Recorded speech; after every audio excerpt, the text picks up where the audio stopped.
All right, hello and welcome to Swing It and Ding It, an iHeartMedia podcast.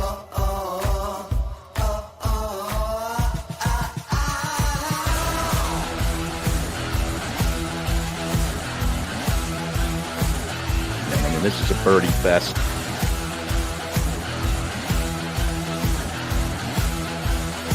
It's a Philly show, baby. Philly Let's show. go. That's right. Hello and welcome in to Swing It and Ding It, an iHeartMedia podcast. This is Moose along with Mays and Matthews, and we are sponsored by Betparx. We will see the line later for the team event, Harry, in the old Bayou. You know, your favorite event.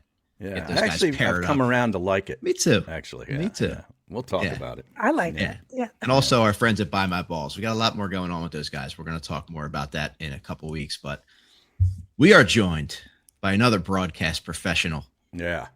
Charlie Hulme, executive producer and co-host of the Smylie Show. Charlie, welcome to Swing It and Ding It. Yeah, thanks so much for having me. Good to be with y'all.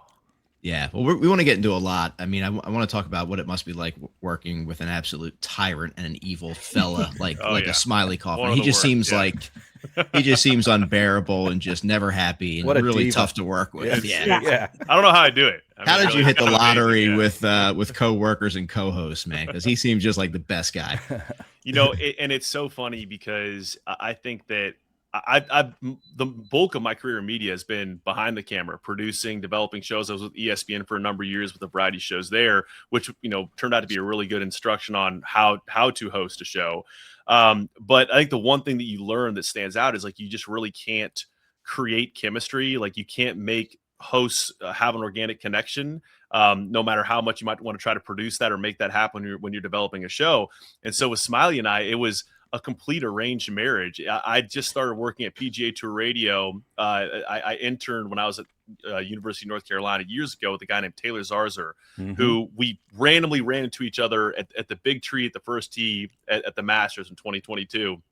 And we worked on some projects that summer, and nothing really ever took. He's like, "Why don't you come work here for PGA Tour Radio?" I said, "Great." And then they signed Smylie a couple months later, and they said, "Do you want to help develop the show, given your background?" I said, "Taylor, I just want that show. Like, I know where Smiley's going." And we just hit it off immediately. It was just, you know, two young dads, guys who just are sickly obsessed with the game of golf. And it really is. It's so funny because coming from a producing background, so much of what you do is preparing rundowns and elements and things like that. And people ask me about that process for this show. And I kind of laugh. I say, it's the least prep I've ever done because we both love the golf. We watch the golf and it's just so easy just to jump right into a show and have it become an organic thing. And I think that's really been, it's been a really cool ride. And golly, I just love the guy. It's so much fun working with Smylie every day. And that's where you want to be, right? Oh yeah. Yeah. Yep. It's like me working with these guys. It's the same thing. Like Yeah, that's That's right. I'm sure. But I'm sure yeah, but you've spent, time at giants like SportsCenter, PTI, everything else. The short-sighted segment, it feels like it's kind of like a nod to your around the horn days, like just keeping it fast, keeping guests on their toes going. Like, was that you who brought that into the show? It absolutely is. And it's funny. Stay tuned for the further PTIification of that segment, because I think that's exactly right. I think it's like it's so weird to also talk about our show and say, is it a podcast? Is it like a digital video show? Is it a TV show now that it's on Golf Channel? Everything's blending together, man. Right? Yeah. 100%. Right. And so it's just a show, but so it has a lot of roots in that podcast sound and feel and formality. But as you land on Golf Channel and you're adding in a rundown, that's also a nod to PTI and all the stuff I learned there from Eric Radholm, who's one of the greatest bosses of all time. You also have to kind of create segments and create devices that retain, audience interest and things like that. And so, yeah, the short-sighted segment, it used to be E9. I got a cease and desist text, a very friendly one from Colton Ost and Drew Stoltz, two good buddies of mine. They're like, "Hey, we do this on our pod. Like, you guys do so many shows, it's hard to keep track. So I'm very sorry. We'll rebrand it." But yeah, I think it's exactly that. It's like, how can you do something that splits off from the informality of the podcast while still, and I think the other part of it too is we go so in depth on golf with these guys, which is great. And it's dense and it's super informative, but I love learning about them as human beings. And so I think ending that way is kind of a fun way to say, oh, I learned something about this guy I wouldn't have otherwise. Yeah. Talk about Yeah. putting the show together, though. Like I know, like you're watching all the golf on the weekend, and in addition to playing golf, because you're a golf sicko, your words, not mine. Yes. And so is Smylie. So when does you just bring a bunch of topics? You get on a phone call with him. Like how does it all come together? A lot of phone calls, great group text with our producer Jackson, and then when we're on the road, we have another guy, Brian Stansfield's phenomenal, who did all of our recap shows from Augusta last week, built this phenomenal studio in our Airbnb. And so it's just a lot of us sending each other things that we're interested in, we like, and then throwing that into a Google Doc and really kind of just organizing it. And I think it's interesting because this isn't Smylie's only job, right? So there really is. There's not a ton of prep time. It's like whenever I can get him on the phone when he's traveling to and from, the course and things he finds interesting. So I really kind of get to define a lot of it and organize it. But then we have this sort of built-in ability to freelance a little bit within that structure. As Smylie says, hey, I know we didn't talk about this, but I found this really interesting watching, this guy do this thing or the way this course setup piece was. And then, and I think that's the nice part of it too, having watched it, having, loving it, living it, you're like, yeah, we can go follow that thing. I'm not like unprepared on that. Right. It's a relatively informal structure that we have formalized to a greater degree now that we have a television show on linear TV. Right. It always kind of stays loose. Yeah, it's interesting, right? Because you're going from producing shows where you have to talk about any sport, any topic, and now you're defined in the one sport that you absolutely love. Talk about that love. Talk about your golf journey. What got you into the game? Where has it taken? Well, you know where it's taking you right now, but talk about some of the different opportunities and different reasons why you love the game. Yeah, it's funny because I tell people, like, I grew up in a golf family, but I just was so stubborn and hard-headed. I'm like, I want to play baseball. Like, I want to play, soccer, all these things. Like, buddy, you could have just played golf. You got there anyway. That would have made a lot more sense. And my brother, who actually did that to a greater degree, was able to kind of play competitively, not like collegiately, but is, playing a lot of USGA tournaments and things like that.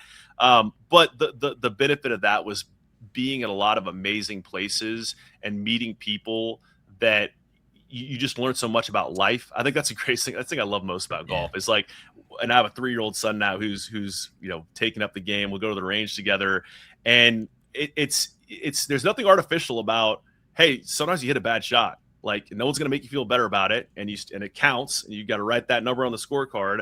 So I think that growing up with that sort of influence and being around people that had those sort of values instilled in them was always just part of the fabric of who I am as a human being. And then working in sports and kind of being around it, and then it's really funny. I was living in DC working on Pardon the Interruption Around the Horn, and COVID hit, and I was playing like a ton of pickup soccer at the time. My wife played for Virginia Tech, so we were doing that whole thing, and I wasn't getting any younger.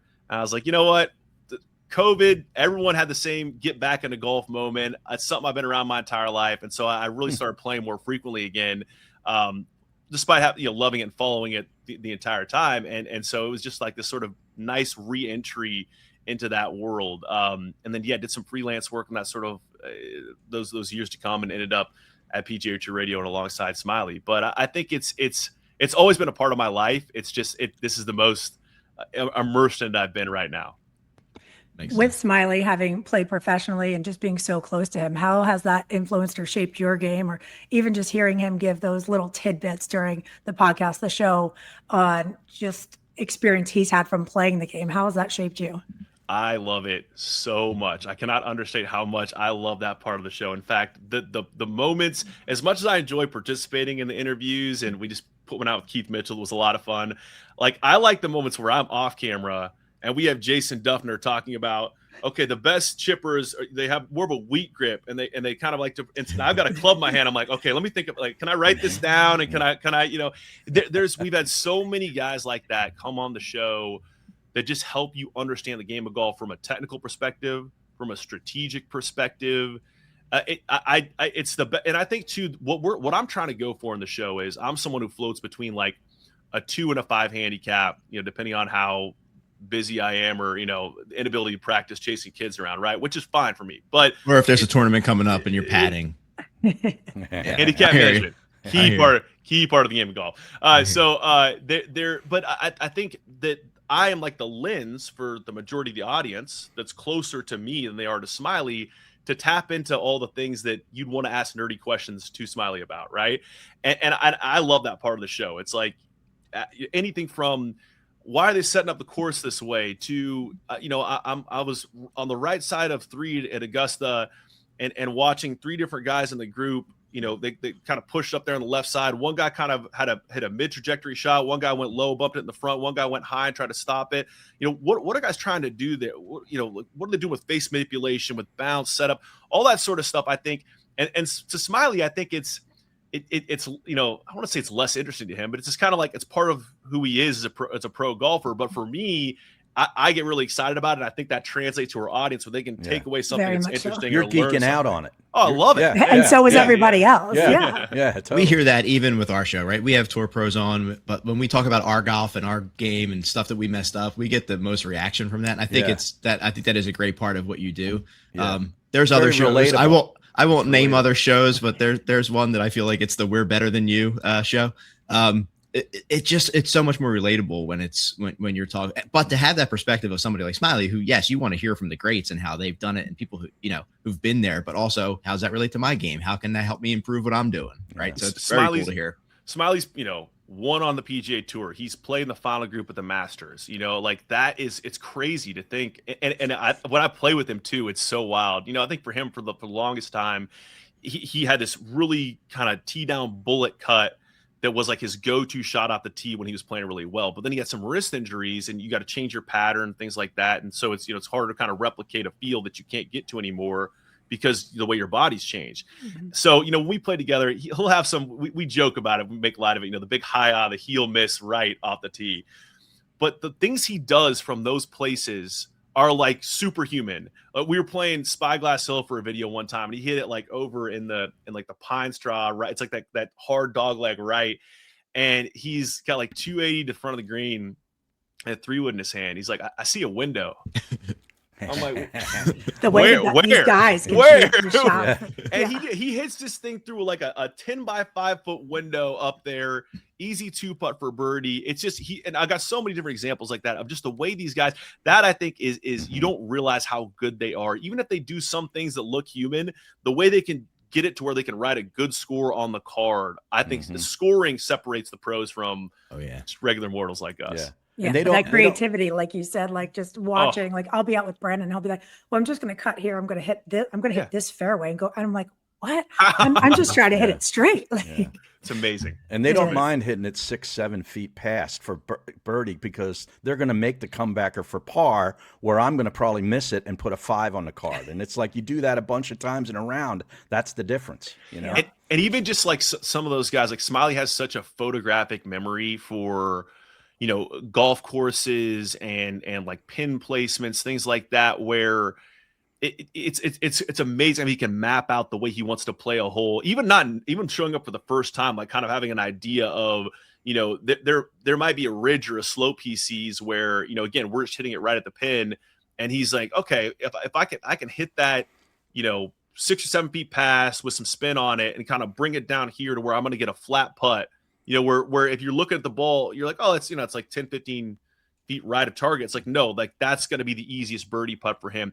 I find the technical piece of it, the strategy piece of it, the mental piece of the game to be so interesting. And that's why I just love being able to sit there and unpack that with Smylie and all these tour pros we have on. And I think that's the other nice thing too, is that Smylie gives them an opportunity to speak with someone who can speak the same language as him. Like I'll never be able to talk to them the way that Smylie can, right? But they just kind of loosen up and they're like, yeah, I'm talking to a peer here, which I'm like, this is the best. Like, just let me just take all this in. Yeah.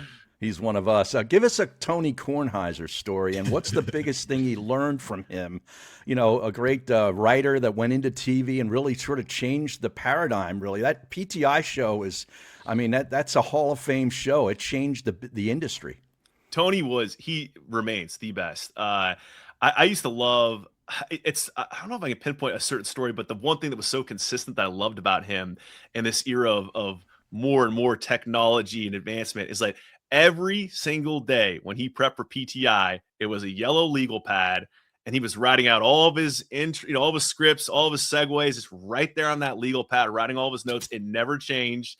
And there was something that, there's like a charm to the analog nature of that, where it was, and in some ways it harkens back to those Washington Post newsroom days of like how the whole thing starts with Tony and Michael Wilbon. And even the backstory on Eric writing the treatment on that thing, he wasn't even in television, and he had like a friend, he'd worked in television before, but he started the Motley Fool newsletter, and he had a friend who said, we got these two guys that they just argue in the newsroom all the time.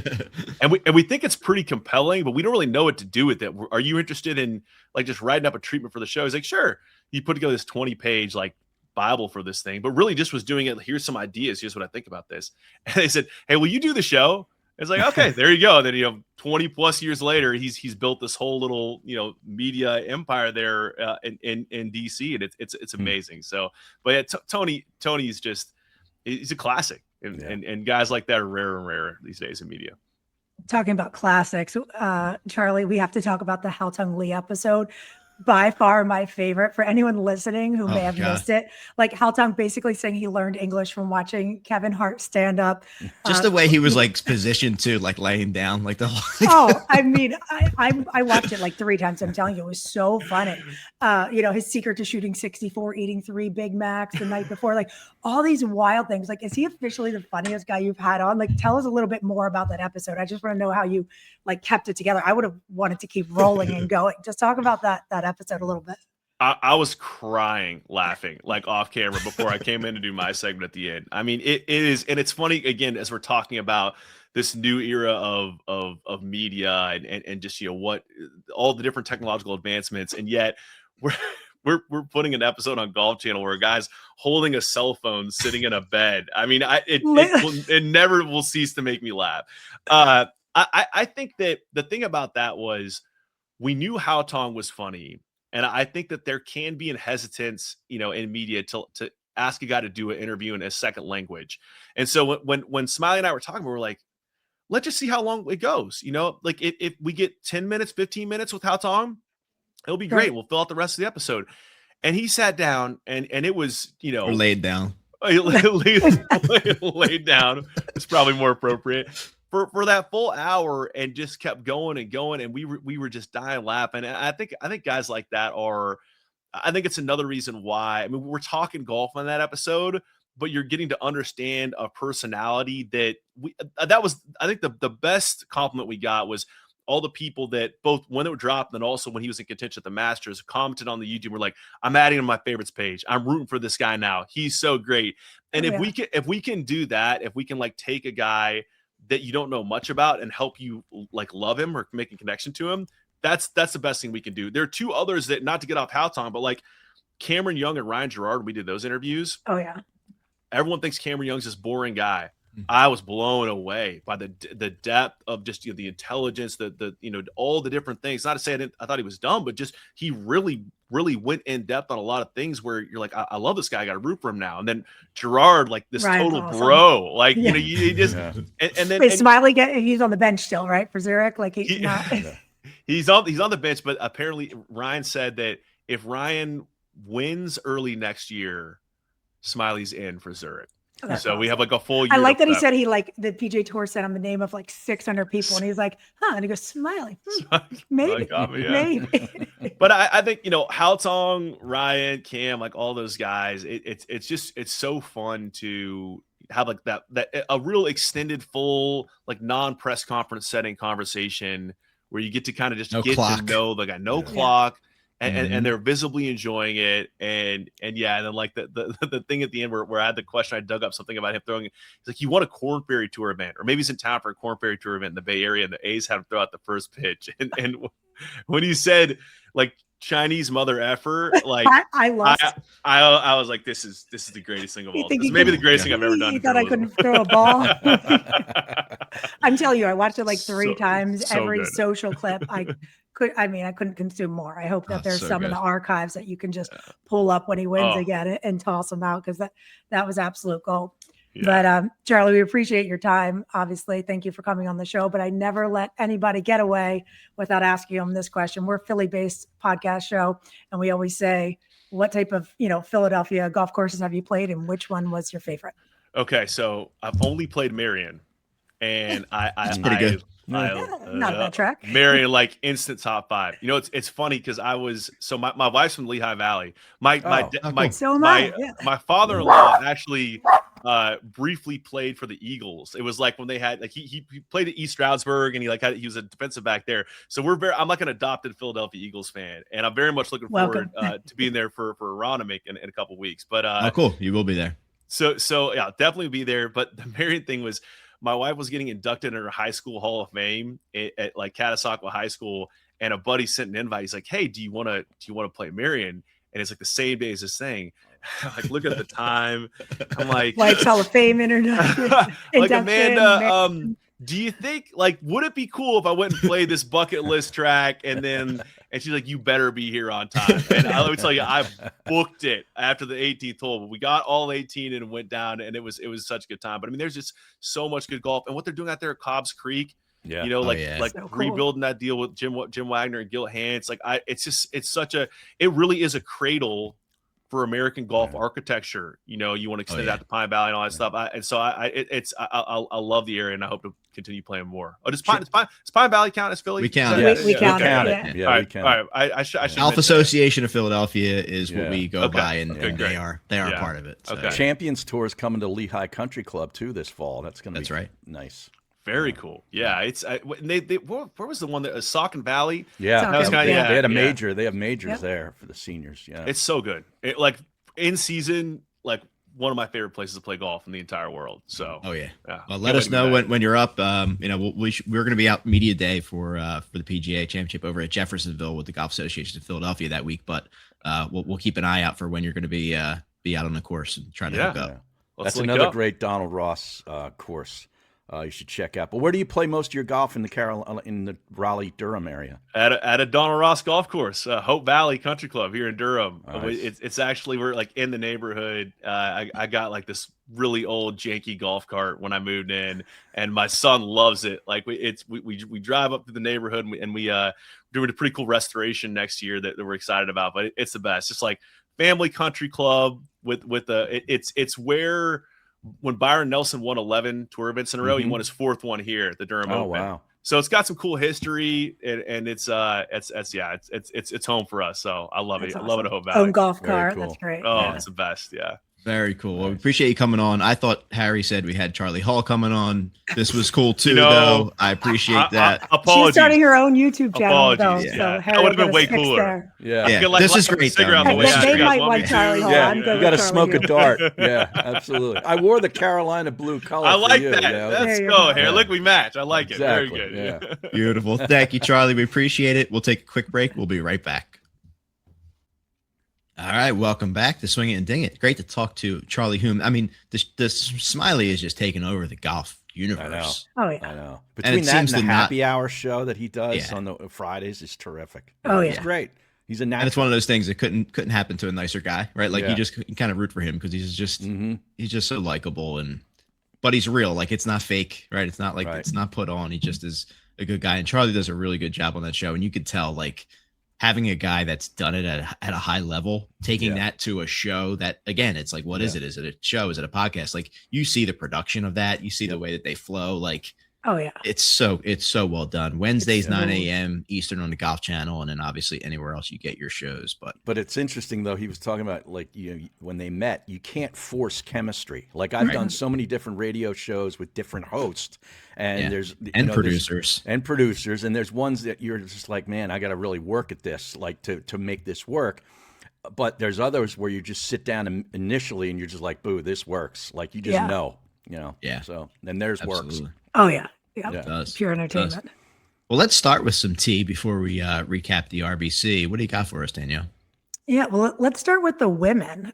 We lightly mentioned it while Charlie was a guest earlier in the segment, but Charlie Hull has a YouTube channel coming out. So I know, Harry, you're definitely going to be one of the subscribers Yeah. and be watching that. So Yeah. we'll stay tuned to that. But just talking about basically what we did the first half of the show, just how golf is changing in the YouTube and how we're consuming it and getting it and from all different angles. So that should be good. She's definitely an entertainment Oh yeah. source for sure. So excited to see that come out.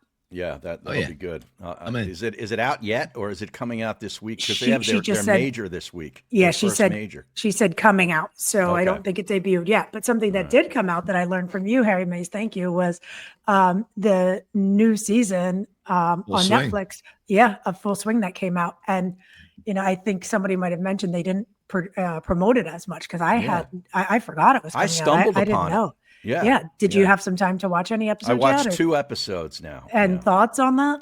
The first one is an ode to Rory and the Masters win. So your favorite episode right off the bat? That was unbelievable. And then the second episode, they get into a lot of the Ryder Cup stuff. Like it's a big lead up to the Ryder Cup. A lot of Keegan Bradley, Luke Donald, and some of the peripheral players that were trying to be considered for the Ryder Cup. It was a pretty good episode. Okay. So featuring like the Ben Griffins, Keegan. Yes. Yeah. Griffin is front and center in that episode. You always wonder with that kind of stuff too, right? Like if they had won the Ryder Cup, right? You'd be dying to watch that, right? To see all the stories. It's almost like you're like, damn, like there's something to that. When he you said that, it take a almost gamble. Almost stung a little bit too, being like how bad we lost and how Yeah. bad of an appearance it was. But I also, in the same breath, like thought about it, like how much do we get to see? Did we get to see some of those decision making? Did we see how much they practiced, or as rumors say, didn't practice? And kind of There's a lot of JJ Spawn in episode 2, and with the U.S. Open win and stuff, which was pretty cool. Yeah, that is pretty cool. Well, you mentioned the women's first majors coming up. Hannah Green, I don't know if she's on your radar at all. If she's not, you guys got to put her on. 5 starts, 4 wins. The new Scotty Scheffler of the LPGA. I mean, she's had the best start to 2026 of anyone in professional golf. That's insane. 4 wins in 5 starts. I've got to say that out loud a couple times for it to sink in. She won in a playoff this past weekend out in California. It was like a 3-player playoff. It was pretty good. Yeah. So if we were to see the line for that, we might want to throw Hannah Green on for the championship this coming weekend. Harry Moose, I know you guys both saw it, but we had PGA Tour CEO Brian Rutlap. He joined the Pat McAfee show, and he was talking about just how maybe Liv has the competition from it, how it's maybe exposed some of those weaknesses in the PGA Tour, and how he's readjusting his focus and things that they're working on. So there's a lot that we've been hearing from that. And we've also been hearing little leaks here and there on X of players saying there could be a second tour, like an A tour and a B PGA tour, changing field sizes again, hitting different cities, all types of things. So a lot coming out of that. You guys get a chance to consume some of that? I did. I saw the whole interview, and I think we're going to get to a point where the PGA Tour is going to take off weeks. Like they're not going to be playing every week in a big, PGA Tour event. I think they might intersperse some Corn Ferry, give them a little platform. Whatever. We're going to still have golf, but I think they're going to spread. The schedule's going to be way different. They're not going to Hawaii anymore. That's over. Yeah. And the Sony Open is going to become a Champions Tour event, so they'll start their season with 2 events in Hawaii, and the PGA Tour will start on the West Coast, probably in California or something, a little later, maybe after the Super Bowl. Yeah, but I think it's great, Brian coming in as CEO, because I feel like he's running the tour as a business now and making these smart decisions that need to be made, because before it was so long before anything really has changed. It was a, good old boys club, and it was the same thing again and again. Now it's like, okay, it's let's for not profit now. They got private equity money involved, and those guys want to see a return, and that was kind of And I love more Corn Ferry and even Champion too. and anything on there, so we can see the next wave of players coming up. So I like where it's at, and I think there should hopefully be some good change. Yeah. So Live Golf, we talked about this last week. Is it happening? Are they canceling? Is there an end to it? Is there not? Still, they basically said no, we're not going anywhere. We're here, but haven't heard any updates if bills have been paid or just kind of silenced after last week. Yeah, I agree. It's like a lot about it, and then it just kind of fizzled. Radio silence, Interesting. But I think this all is going to depend on what Bryson DeChambeau decides to do. Really, if Bryson DeChambeau walks away from Live, they are cooked. They're cooked. Done. Okay. Yeah. Yep. And we saw a couple months ago when Brooks made his decision that Bryson was on the fence anyway. So we'll see what happens there. There were talks about him at the Masters, having meetings with his team about his future and all that going on this week. So, Yeah. Just a short tea this week because basically everything was still Masters and then this past week, which we're going to get into anyway. So I won't. Good stuff. Yeah. Great. Yeah. So Fitzy wins the RBC Heritage for the second time in a playoff. Yep. 3-shot lead. Playoff there. Always. It's always in playoff. Yeah. 3-shot lead that he took through 14 holes. Yeah. And then Scotty's lurking. Scotty birdies 15 and 16. You think, all right, killer Scotty's back. And then Fitzy duffs a chip on 18 to force it to the playoff. But then he goes 4-iron to 12 feet, birdie putt, boom, 4th PGA Tour win. I'm not sure if you guys have heard, but he used to vacation there as a kid with his family. Yeah. Oh, did they say that on the broadcast? Yeah. Like, it's such a cool story that they just, I don't know why they have to beat it to death. Like, I get say it. Like, once. Just say it. We all know at this point. Like, I get it. It's cool, but that drives me nuts. It and almost takes a cool story and just crushes it. And we didn't even have Steve Sands on the Friday broadcast, who would have mentioned it 36 more times. Yeah. You had Terry Turn Gannon, into a good drinking game. Yeah, exactly. But yeah, Moose, that 4-iron to 13 feet from 209 in that heavy left to right wind was a golf shot, man. That was something. And then he makes the putt. And Scotty, he hit it a couple of yards ahead. I don't know, maybe 30, 40 yards ahead of him. Tried to hit a 6-iron and total miss hit. Probably the worst golf shot you've ever seen, or I've ever seen Scotty shoot. Yeah. I mean, came up way short, and then he hits a really nice pitch close to the green, makes par, but then Fitz old wooden teeth, man. He got the birdie and he got the win. Sketcher, man. A hell of a performance out of him all week. Really was. Big time. He's big time. So Moose, you buying a pair of those Skechers? Yeah, I'm out. He's the perfect person for Skechers. Yeah. It's like, they're probably comfortable, but you don't look cool in them. Right. Yeah. That's just Fitzy. I remember when Brandon first turned pro and his agent was talking about different sponsorships, and I'm like, friends don't let friends wear Skechers. Yeah. You can't. And then he got into the thing with the crowd. I think it is kind of dumb to do the USA. You're not at a Ryder Cup. I know. Right? Like, you're not at a Ryder Cup. Stop. Like, I mean, I don't root for Scotty if that's your guy. You want him to win, but Fitzy handled it incredibly well. Like, he gets it. Yeah, he really did. He could have roried that press conference, but he didn't. And kudos to him. But come on, guys. Come on, fans. Like, you're not in a Ryder Cup. Take it easy. He looks good in a tartan coat. Does. Yeah. He's got two of them now. But. And now he's playing with his brother this week coming up. Yeah. That's pretty cool. Alex. And Alex won. He's won. Yeah. He won in India. Yeah, the Indian just at Open. the right time. Yeah. But you had Oberg, Colin Morikawa again in the top 5. With the bad back and all. He's in the mix. Yeah. How about it? And then Cantlay's been hanging around like crazy too. He gets another top 10. He always plays well with Ricky Fowler. Yeah. He looks like he's close. Scotty looks like he just doesn't have that last gear right now that he's looking for. Denny McCarthy with a T12, but always a good tournament. Great finishing hole. Great hole for a playoff. Yep. And good tournament. Yeah, I think Fleetwood, McIntyre, and Goddard are a little bit mentally exhausted right now because I think they need a break. Yeah. This is a good week for them to take off. Yeah, I agree. Yeah. I could see that. But it is the Zurich Classic, the team event, the old Pete Dye, Harry TPC, Louisiana. You like this course? I do. I've become a fan of it over the these last couple of years. I've become more of a fan of the actual event. I really like the alternate shot because we don't get to see a whole lot of that, and we don't have any, it's the only team event really on the tour. So it's kind of cool that they do it once. But yeah, TPC Louisiana, Pete Dye back in 03, par 72, 7,425 yards. POA overseeded Bermuda greens. They're 5,225 square foot average size. And the approaches, fairways are all Celebration Bermuda, and the rough is Tiff Sport Bermuda, different Bermuda grasses. They only grow it out to about 2 inches, so not a tremendous penalty to miss the fairway, really. 106 sand bunkers. That's the second most on tour to Pebble Beach, which has 116. So a lot of sand, 5 water hazards that are in play on 8 of the holes. There's 4 par 5s, 2, 7, 11, and 18. 18's a nice risk reward par 5, a great finishing hole for for a leaderboard that it's going to be stacked with quality players really in a team event. 4 par 3s, 3, 9, 14, and 17. They're all stretched out 200 plus yards. And 16 they can make into a drivable par 4, 355 yards from the back tee, but they can move the tee around depending on the wind.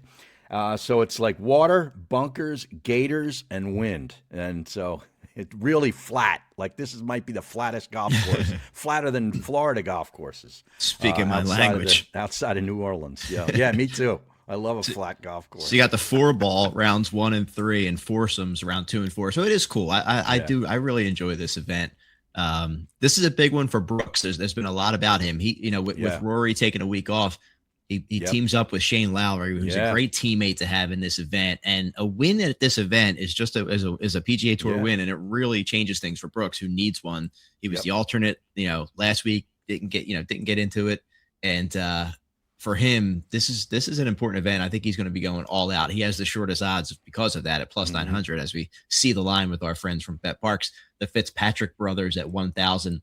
That's How who I'm about taking. Aaron Rye and Sahith Theegala? I like that team at 1,600. How about the old Eric Van Rooyen, Christian Bezuidenhout squad? That's your guy. You like that squad? That's your guy. They're South Africans. 6,600. The South Africans team up. Yeah. But are the Hoygaards playing?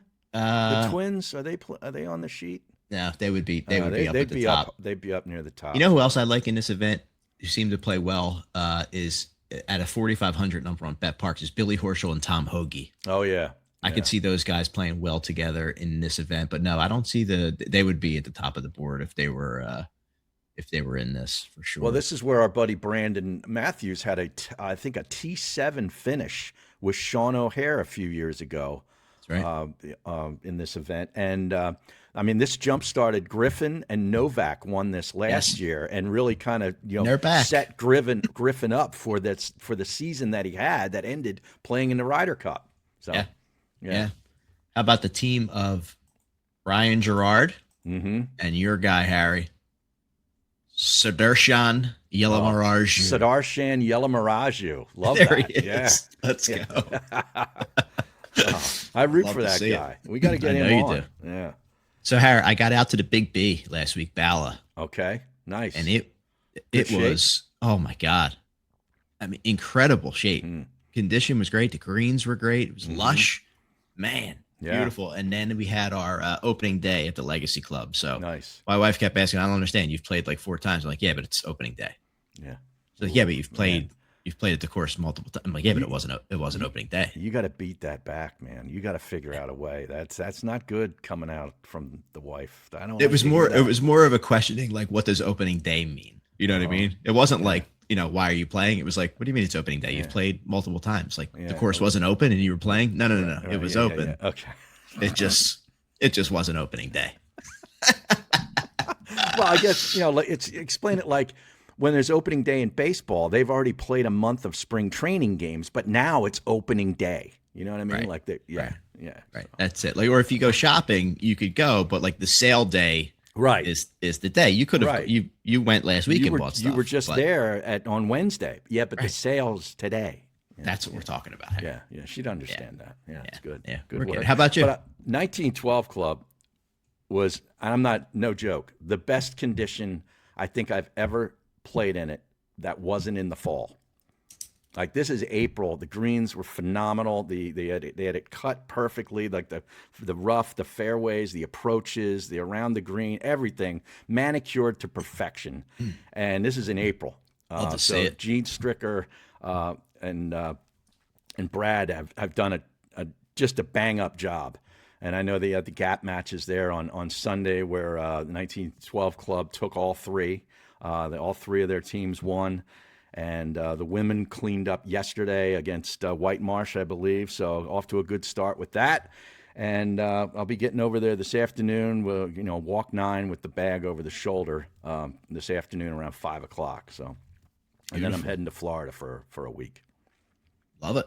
Yeah. Love to see it. Yeah, I don't have anything on the calendar right now, but I'm all flyered up right now. We got a lot coming up here in May. Like there's a lot of golf coming up in May. That Jeffersonville, I'm going to Woodside for a play day, a gap play day in early May. We'll be going to Kings Mill for a couple of days down in Williamsburg, Virginia, with me and a bunch of guys. Nice. Yeah, a lot going on in May. So beautiful. Well, thank you to Charlie Hulme for joining us. Make sure you check out the Smylie Show. Great show. Oh, it's awesome.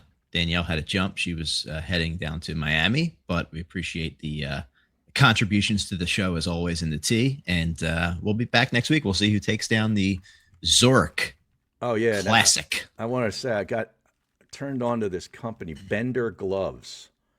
BenderGloves.com. I ordered a couple just to see what they're like. $20 a piece. So they're less expensive than a lot of the FootJoy and the Titleist gloves that you might be using. Man, they fit tremendously. So Bender Gloves, might want to check them out. Check them out. Yeah. All right, good stuff. Thanks for joining. We'll be back next week.